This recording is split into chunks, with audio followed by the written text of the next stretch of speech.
Hey guys, this is Lelouch, and well, I'm gonna bring to you guys my first Star Wars review today. This time, this is on my Revell T-65 X-Wing Starfighter from the classic Star Wars trilogy, and this is a model kit of the X-Wing. You really can't find the X-Wing anymore in uh, figure or toy form since it's they don't sell them anymore. Nowadays, it's all the Clone Wars stuff. But they still have a few more left at my at Michael's. They carry model kits there, and I found this, so I was like, I picked it up, and it's really interesting. This is a level 1 model kit, so skill level 1, which means no painting is required. It's just simple snap out of the runners and snap them together, and there you go. But I took a few liberties with it and went ahead and applied my own little custom color scheme for some of the parts.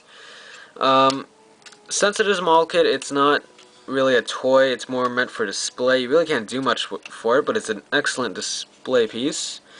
As far as custom painting goes, they give you the cockpit section here that's all silver and baby blue, so I had to paint it silver.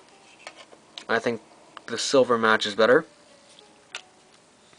The red, orange, yellow, R2-D2, and the gray were all painted for you, so you don't need to do any of that. I added some more colors to it. I'm well aware that my colors aren't may not necessarily be movie accurate, but I just felt like customizing it. So for these little vent or intake areas, whatever the heck they are, right there, those were painted gray and black inside. To add a few more color differences. Same goes for the blasters on the wings. They were painted gray and black. Other than that, let's see. I painted red in the thrusters and black in the inside of the thrusters. Some black and gray for this back panel right here. And the whole thing was panel lined by me. Revell gives you excellent panel lines. It's just that you have to fill them in yourself with a panel lining marker or paint thinner and black paint, whatever you choose. But there's a good amount to go over, so I did that.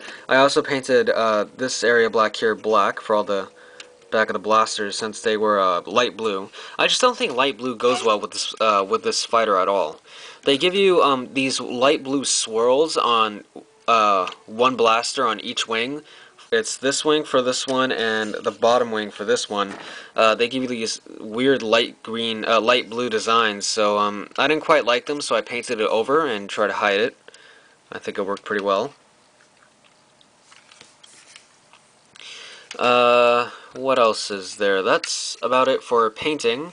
Once you get it out of the box, it's basically, what I mentioned. They give you the red and yellow and the gray. Now, let's see here. It does come with a nice little R2-D2 unit. Right here. I panel line him too. A little bit messy, but I think it works. Nice little R2 unit. Let's see. Nothing much to it. He's actually rubber. Or made of rubbery material so he doesn't break or anything. And the socket's quite nice for the Astro droids, and he just goes nicely in there. The cockpit, of course, can open up, and it kind of just stays open. It may be annoying when you're holding it upside down. It does open by itself a lot. There's no locking mechanism, which is kind of disappointing, but whatever, as long as it opens. The inside of the cockpit's also very detailed. I painted the seat black for my own liking, and it does come with a little Luke Skywalker figure. He's also made of rubber, and it's actually, I'm not too fond of this little thing. I actually think it looks like a little blob of rubber and paint that kind of passes for a Rebel pilot. Little Luke. But he can fit in the cockpit, except when he's in the cockpit, it looks like he's laying down, not really, facing up. He looks like he's kind of like that. So, I usually just keep him out of the cockpit. I like it better like this anyway. And I cut off the peg on his butt, that goes into a hole in the seat. The hole in the seat, actually, without the pilot there to cover it up, it actually looks really bad, so I painted over the... That's why I painted the seat black, to cover it up. So that's that. Also, the X-Wing's landing gear is also removable, which I find is quite nice. There is a little bit of part swapping, only for the front landing gear on the nose. All you do is just kind of pull this off. There you go. It's attached by 2 pegs. And you get a nice little cover right here that goes over it. The thing about this front cover, though, is it's really, really hard to take out when you put it in. So there used to be a second peg, and even now it's a little hard to take out. There we go. There used to be a second peg right there that I cut off because it was just too difficult to get out. You cannot remove this thing. I had to use a needle to try to pry it open. That's why there's a little mark right there.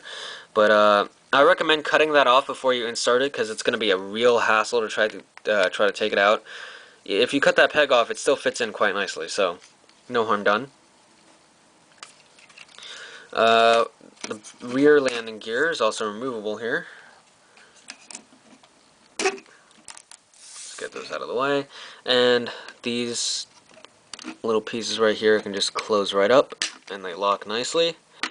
And they can easily be opened again when you need it to. So, very good. Of course, the wings, the S-foils, can open up and lock into attack position.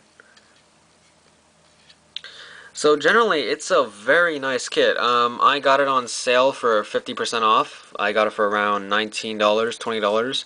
It's usually worth, what's it called?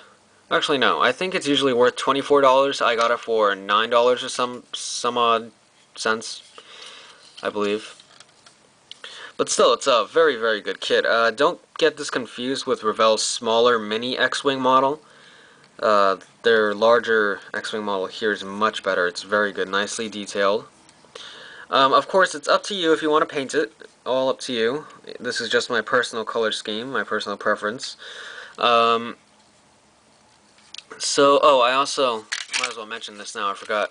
I painted these little black and gray areas on the blasters, and I also painted little black areas right here on the top of the fuselage, and